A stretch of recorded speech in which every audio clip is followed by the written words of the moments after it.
Hello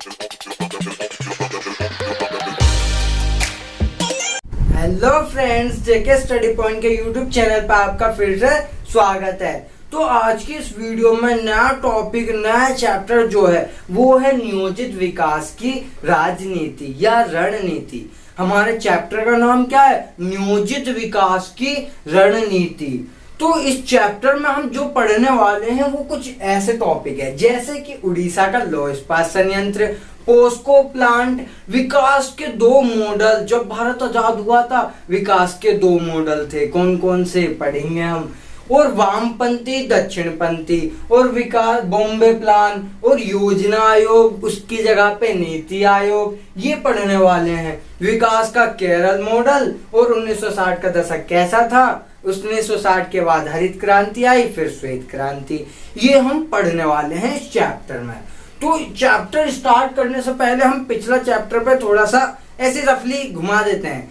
तो पहले जो चैप्टर था वो कौन सा था? राष्ट्र निर्माण की चुनौती, पहला टॉपिक था। ये चैप्टर नंबर 3 है। तो दूसरा चैप्टर कहाँ गया?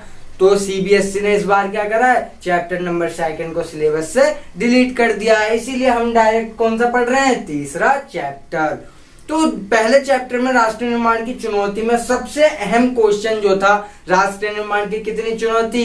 राष्ट्र निर्माण की 3 चुनौती। कौन कौन सी? एकता के सूत्र में बांधने की चुनौती, दूसरा लोकतंत्र स्थापित करने की चुनौती, और तीसरा क्या था? समाज के सभी वर्गों का भला करने की चुनौती। ये हो गया था फ्रेंड्स। अब हम ये देखेंगे, चलो एक और महत्वपूर्ण टॉपिक है, 1 नंबर का क्वेश्चन है। वो है जब हमारा भारत आजाद हुआ था तो उस समय संविधान सभा को संबोधित करते हुए भारत के पहले प्रधानमंत्री जवाहरलाल नेहरू ने कौन सा प्रसिद्ध भाषण दिया था? कौन सा भाषण दिया था बच्चों? जल्दी से कमेंट बॉक्स में लिख देना कौन सा भाषण दिया था। ये मैंने पहले पढ़ा चुका है और वीडियो इसकी आ चुकी है। जिसने ये वीडियो नहीं देखी है तो इसे देख लो, इसका लिंक डिस्क्रिप्शन में मिल जाएगा। चलिए फ्रेंड्स, अब आगे बढ़ते हैं नियोजित विकास की नीति। जैसा कि हमारा पहला टॉपिक है उड़ीसा के लौह अयस्क संयंत्र, उड़ीसा का लौह अयस्क संयंत्र या इस्पात संयंत्र भी बोल सकते हैं। तो इसमें सबसे पहले हमें क्या देखना है? उड़ीसा में लोहे की मात्रा, लौह अयस्क की मात्रा अधिक पाई जाती है। उड़ीसा में लौह अयस्क की मात्रा अधिक पाई जाती है। जब भी सरकार को लौह अयस्क की जरूरत पड़ती है तो सरकार की मांगों को पूरा कौन करता है? उड़ीसा का लौह इस्पात संयंत्र। कौन पूरा करता है? उड़ीसा का लौह इस्पात संयंत्र।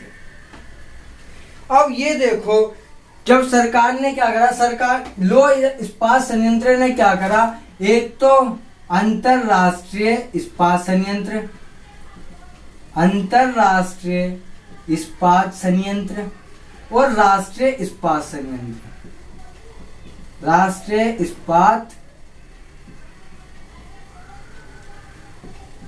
संयंत्र। इन दोनों से इनने क्या करा? सहमति पत्र पर हस्ताक्षर कर दिए। क्या करा इसने? उड़ीसा के इस्पात संयंत्र ने, लौह इस्पात संयंत्र ने अंतरराष्ट्रीय इस्पात संयंत्र और राष्ट्रीय इस्पात संयंत्र दोनों से सहमति पत्र पर हस्ताक्षर कर लिए। फिर सरकार को ऐसा लगा इस हस्ताक्षर से भारत में पूंजी बढ़ेगी, निवेश बढ़ेगा, ऐसा लगा। लेकिन इसके साइड इफेक्ट हो गए। इनसे आदिवासियों को खतरा पैदा होने लगा। आदिवासियों को 3 प्रमुख खतरे पैदा हुए। आदिवासी को कितने खतरे हुए? आदिवासियों को 3 खतरे हुए। पहला खतरा ये था कि उन्हें विस्थापित कर दिया जाएगा। जहां पे वो लगाएंगे,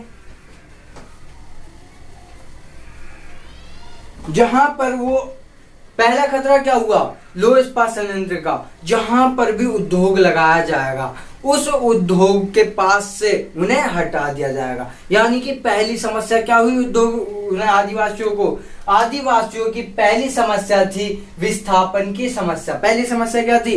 पहली समस्या थी विस्थापन की समस्या। आदिवासियों की पहली समस्या विस्थापन की।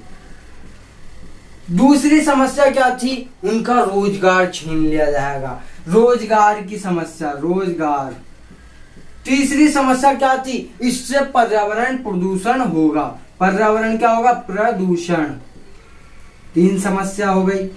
अब हम देखते हैं सीक्वेंस वाइज, देखो तो बहुत आसान है चैप्टर। उड़ीसा का लौह इस्पात संयंत्र, उड़ीसा में लोहे की मात्रा अधिक थी, सरकार ने क्या सोचा कि यहाँ से लोहा ले लिया जाए, तो सरकार की मांगों को कौन पूरा करती है, उड़ीसा का लौह इस्पात संयंत्र।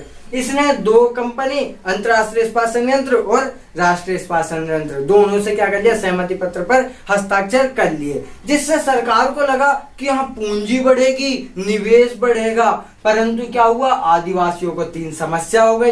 पहली, विस्थापन की समस्या, उन्हें एक स्थान से दूसरे स्थान फेंक दिया गया, रख दिया गया, भेज दिया गया, विस्थापन की समस्या। दूसरी, उनका रोजगार छिन जाएगा, रोजगार की समस्या। तो तीसरी समस्या, जब यहाँ उद्योग लगेगा तो पर्यावरण ऑटोमेटिक प्रदूषित होगा। ये 3 समस्या हो गई।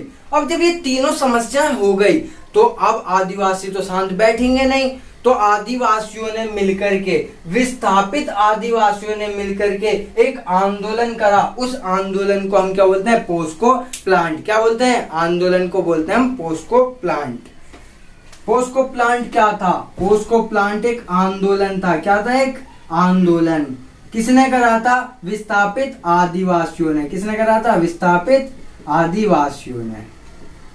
पोस्को प्लांट क्या था, एक आंदोलन। किसके द्वारा करा गया, विस्थापित आदिवासियों द्वारा, जिनके घर छीन गए, उन्होंने एक आंदोलन कर दिया, उसी को पोस्को प्लांट कहा जाता है। यह आंदोलन क्यों करा, इस आंदोलन की मांग क्या थी, मांग ये थी, आदिवासियों ने कहा था जो इसने सहमति पत्र पर हस्ताक्षर करे सरकार उसे वापस ले ले, सहमति पत्र को सरकार वापस ले ले, ये उनकी मांग थी, ये उनका उद्देश्य था। और फिर इस आंदोलन का सहयोग या फिर आंदोलन का नेतृत्व किसने करा, राष्ट्रीय युवा संगठन। किसने करा, राष्ट्रीय युवा संगठन।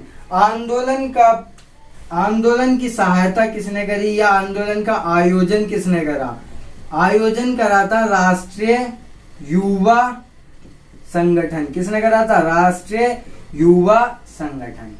2 पॉइंट हमारे क्लियर हो गए फ्रेंड्स। उड़ीसा का लौह इस्पात संयंत्र क्लियर हो गया, पोस्को प्लांट क्लियर हो गया, ये 2 क्लियर हो गए। अब आगे देखते हैं, आगे जो हम देखेंगे वो आगे है विकास के 2 मॉडल। आगे को क्या पढ़ेंगे हम, विकास के 2 मॉडल। अगला टॉपिक पढ़ेंगे हम विकास के 2 मॉडल।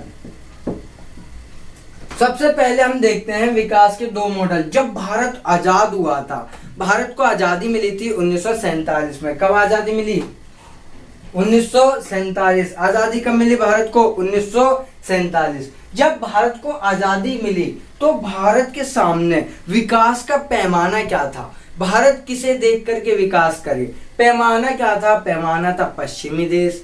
कौन था विकास का पैमाना, पश्चिमी देश, यानी कि अमेरिका, ब्रिटेन, ये सब क्या थे, विकास के पैमाने थे, जो कि पश्चिमी देश कहलाते हैं। अब जब ये पश्चिमी देश हमारा विकास का पैमाना था और भारत के सामने 2 मॉडल थे। भारत के सामने कितने मॉडल थे, भारत के सामने 2 मॉडल, एक समाजवाद मॉडल और एक पूंजीवाद मॉडल। एक समाजवाद मॉडल और एक पूंजीवाद मॉडल। समाजवाद मॉडल किसे कहते हैं, जिसमें संसाधनों पर, समाजवाद किसे कहते हैं, जिसमें संसाधनों पर सरकार का नियंत्रण होता है। संसाधनों पर किसका नियंत्रण, सरकार का, संसाधनों पर सरकार का नियंत्रण। दूसरा, ये बंद अर्थव्यवस्था होती है। कैसी अर्थव्यवस्था होती है, बंद अर्थव्यवस्था। कैसी अर्थव्यवस्था, बंद अर्थव्यवस्था। इसमें वस्तुओं का मूल्य कौन निर्धारित करता है, सरकार। कौन निर्धारित करता है, सरकार। पिन से लेकर बड़ी बड़ी कार, वो किसके अंडर में होती है, सरकार के। ये तो समाजवादी थी। पूंजीवादी अर्थव्यवस्था में क्या होता है, इसमें संसाधनों पर नियंत्रण किसका होता है, निजी बंदों का। किसका होता है, निजी बंदों का। संसाधनों पर अधिकार निजी बंदों का। ये कैसी अर्थव्यवस्था, खुली। कैसी अर्थव्यवस्था, खुली। और इसमें अर्थव्यवस्था में वस्तुओं का निर्धारण, मूल्यों का निर्धारण कौन करता है, बाजार। इसीलिए इसे बाजार मूलक अर्थव्यवस्था भी कहा जाता है। क्या कहा जाता है, बाजार मूलक अर्थव्यवस्था भी कहा जाता है। अब ये भी देख लिया हमने, भारत के सामने कितने मॉडल, 2 मॉडल, समाजवाद, पूंजीवाद। भारत ने दोनों मॉडल का मिश्रण अपनाया। क्या अपनाया? दोनों मॉडल का मिश्रण अपनाया। उसे ही क्या बोलते हैं? मिश्रित अर्थव्यवस्था।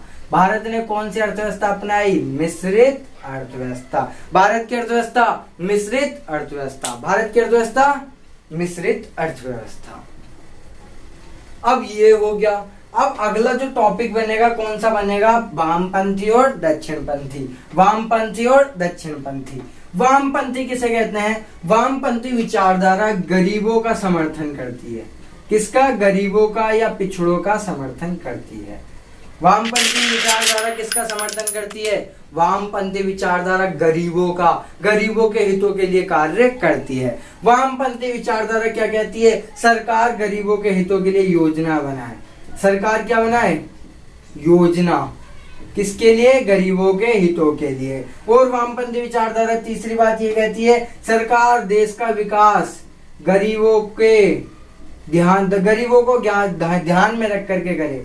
सरकार क्या करे? विकास का पैमाना जो बनाए वो गरीबों को ध्यान में रख करके बनाए। ये था वामपंथी। दक्षिणपंथी क्या बोलती है? दक्षिणपंथी पूंजीवाद विचारधारा को बढ़ावा देती है, पूंजीवादी अर्थव्यवस्था को मान्यता देती है, ये खुली अर्थव्यवस्था करनी चाहती है और ये बोलती है सरकार व्यापार के लिए आसान तरीके अपनाए, व्यापार को बढ़ावा दे, ये बोलती है ना फ्रेंड्स। इतना हो गया। अब जो इसके आगे पढ़ेंगे वो टॉपिक होगा बॉम्बे प्लान। क्या होगा टॉपिक? बॉम्बे प्लान। चलिए फ्रेंड्स, इसके बाद अगला टॉपिक देखते हैं बॉम्बे प्लान। इसे रफ कर देते हैं।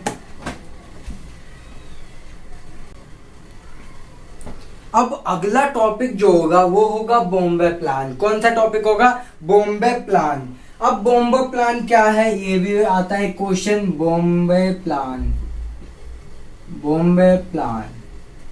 हम छोटे छोटे टॉपिक इस वीडियो में निपटा देते हैं। अगली वीडियो में बड़े बड़े टॉपिक देखेंगे, जैसे कि योजना आयोग, नीति आयोग, हरित क्रांति, 1960 का दशक और श्वेत क्रांति। ये अगली वीडियो में देखेंगे। छोटे छोटे जैसे कि बॉम्बे प्लान निपटाते हैं, विकास का केरल मॉडल। बॉम्बे प्लान किसे कहते हैं? पहले ढंग से सुनो यहाँ आके। बॉम्बे प्लान किसे कहते हैं? बॉम्बे प्लान जो 1944 में 1944 में उद्योगों के एक समूह ने नियोजित अर्थव्यवस्था का एक प्रस्ताव रखा था। 1944 में उद्योगपतियों के समूह ने एक नियोजित अर्थव्यवस्था का प्रस्ताव रखा था। उसी प्रस्ताव को बॉम्बे प्लान कहा जाता है। और इस प्रस्ताव में दो उद्देश्य थे। सरकार आर्थिक निवेश और सरकार औद्योगिक निवेश के मामलों में बड़े बड़े कदम उठाए। इसी को हम क्या बोलते हैं? बॉम्बे प्लान। बॉम्बे प्लान किसे कहते हैं? 1944 में उद्योगपतियों के एक समूह ने क्या रखा था? एक नियोजित अर्थव्यवस्था का प्रस्ताव। और उनके दो उद्देश्य क्या थे? सरकार औद्योगिक क्षेत्र में और निवेश के क्षेत्र में बड़े कदम उठाए। ये था। चलिए अब एक बार फिर से रिवाइज मार लेते हैं। सर हम क्या पढ़ रहे थे? नियोजित अर्थव्यवस्था की रणनीति। उसमें पहला टॉपिक उड़ीसा का लौह इस्पात संयंत्र। उड़ीसा में लौह इस्पात की मात्रा अधिक है, लोयस की मात्रा अधिक थी। सरकार को जब भी मांग पड़ती, जरूरत पड़ती, तो सरकार की मांगों को पूरा कौन करता? उड़ीसा का लौह इस्पात संयंत्र। उड़ीसा ने किन दोनों के बीच में सहमति पत्र पर हस्ताक्षर करे? अंतरराष्ट्रीय इस्पात संयंत्र और राष्ट्रीय इस्पात संयंत्र। आदिवासियों की कितनी समस्या? आदिवासियों की 3 समस्या, विस्थापन की और रोजगार की और पर्यावरण प्रदूषण की। आदिवासियों ने मिलकर के कौन सा आंदोलन चलाया? उसे बोलते हैं पोस्को प्लांट। जो आंदोलन चलाया उसे क्या बोलते हैं? POCSO plant. पोस्को प्लांट में आदिवासियों की मांग क्या थी? आदिवासियों की मांग थी सहमति पत्र को वापस ले ले।